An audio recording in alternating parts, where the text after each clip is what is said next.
casi en los 700 el dólar que se consigue por parte de personas u instituciones comprando bonos locales y depositándolos, dejándolos en cuentas comitentes en dólares en la Argentina. 685, casi 700. Y 730 el blue. Pegó un salto de 15 pesos en minutos. Tiene que ver con finalmente el viernes, tiene que ver con la aceleración de la dinámica inflacionaria. Bueno, yo creo que ahí está la explicación más importante. ¿Cuánto podrá el gobierno anclar el tipo de cambio y las expectativas con una inflación de 2 dígitos por mes y con una percepción de que además todo el proceso tiende a acelerarse, no a frenarse, independientemente de las ideas de congelamiento que el gobierno expresa, dice, anuncia y no necesariamente concreta en todos los casos? Y ese es el enigma central de la economía por hoy. Creo que cuando hoy, tras el 12,4, que es esta imagen del último mes, 12,4 en agosto de inflación mensual promedio, con alimentos corriendo arriba del 15% mensual y en algunas regiones hasta arriba del 18 y 19%, por tanto depositando a muchos argentinos, como contábamos en la apertura, por debajo de la línea de indigencia e inclusive subsumiéndonos en la pobreza. Después de este indicador, el gobierno toma una decisión basado en algunos focus group, etcétera, porque sintió el rigor del impacto y la comunica el propio Gabriel Rubinstein, el secretario de Política Económica, de hacer una medición desde el Ministerio de Economía semanal. Medición semanal. Ya es un blanqueamiento de una situación de hecho que tiene la Argentina. El mundo tiene inflación anual.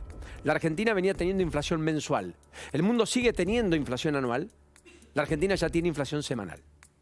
Porque efectivamente por semana la inflación en la Argentina tiene correlación con la inflación que el mundo tiene por año. Y esto es el indicador. Cuando lo presenta Rubinstein, fíjense que todos los indicadores semana tras semana están marcando indicadores de inflaciones anuales del mundo. Estados Unidos está acá en el 3,7, que fue la inflación que registró en la tercera semana de agosto. La cuarta semana de agosto en realidad. La tercera, post-elecciones, fue el pico, casi 5% en una semana, que en realidad es un promedio, insistimos. Hubo precios que saltaron el 15 y hasta el 20. El traspaso a precios fue muy rápido de esa devaluación de 22% en el mercado oficial, que devaluó 30% el paralelo, que estaba en 600 y lo llevó a 780. Que este es un punto que no hay que omitir, porque buena parte de la referencia de precios está más en el contado con liquidación, cerca de los 740, 750 pesos, o en el blue, que en el dólar oficial. A 3.50 ese dólar al que no se consiguen importaciones por parte de aquellos que quieren comprar insumos para vender en la Argentina o para producir un bien final que después incluso hasta exportan desde la Argentina. O sea que yo creo que acá hay una especie de sinceramiento,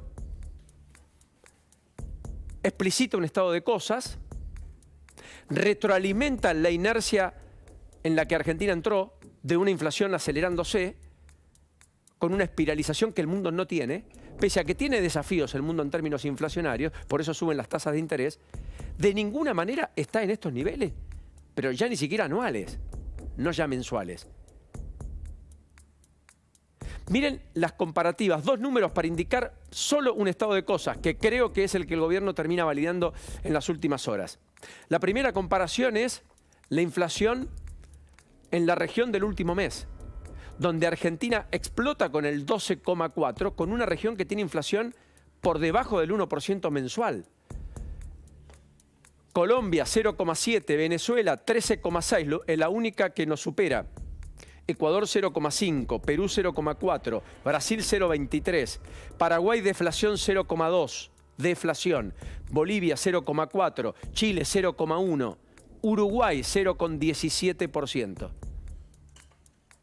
Todo eso fue el último mes, en toda la región. La Argentina 12,4%. Miren este cuadro comparativo por gobierno. La inercia del aumento inflacionario. Impacta, ¿eh? ¿Verdad? El verde es la curva de Néstor Kirchner. Néstor Kirchner en 4 años tuvo una inflación acumulada del 67%. 4 años donde hubo rara avis, superávit gemelos, fiscal y comercial. Es decir, acumuló reservas, mejoró la cuenta de capital y las finanzas le quedó un plus que le permitió, entre otras cosas, pagarle al fondo y hacer aquel acto político en 2005, detrás la renegociación y demás. Después viene Cristina Fernández de Kirchner, primer mandato, 4 primeros años, 121,9. Crisis del campo de por medio, 2008. Después viene ya el segundo periodo de Cristina Fernández de Kirchner, 177% acumulado. O sea, lo que valía 10 pasaba a costar casi 30, 4 años después. Después apareció la gestión de Mauricio Macri, que tras la devaluación de mayo del 2018 en adelante, también sequía mediante, acumuló una inflación de 295%. O sea, lo que valía 10 terminó valiendo 40 al final del mandato. ¿Ven cómo se va acelerando? Néstor Kirchner, 67 en 4 años. Cristina, primer mandato, 121. Segundo mandato de Cristina, 180 casi. Mauricio Macri, 295. Alberto Fernández, rompió todos los termómetros, 621%. Alberto, Cristina, Sergio. El Frente de Todos que tuvo que rediseñarse, Unión por la Patria ahora, porque esto es letal. Si hay algo que atenta, volviendo a lo de Ricardito Alfonsín, contra los sectores más vulnerables, es esto. 621%. Y esta es una película que no concluyó. Le quedan capítulos.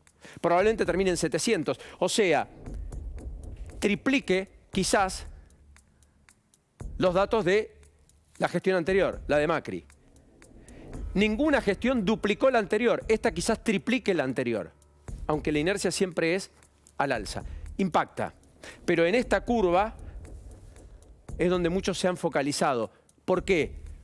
Porque acá no hay freno. Y uno sabe dónde empiezan esto o cuándo empiezan estos fenómenos. Nunca cuándo terminan, mucho menos cómo terminan.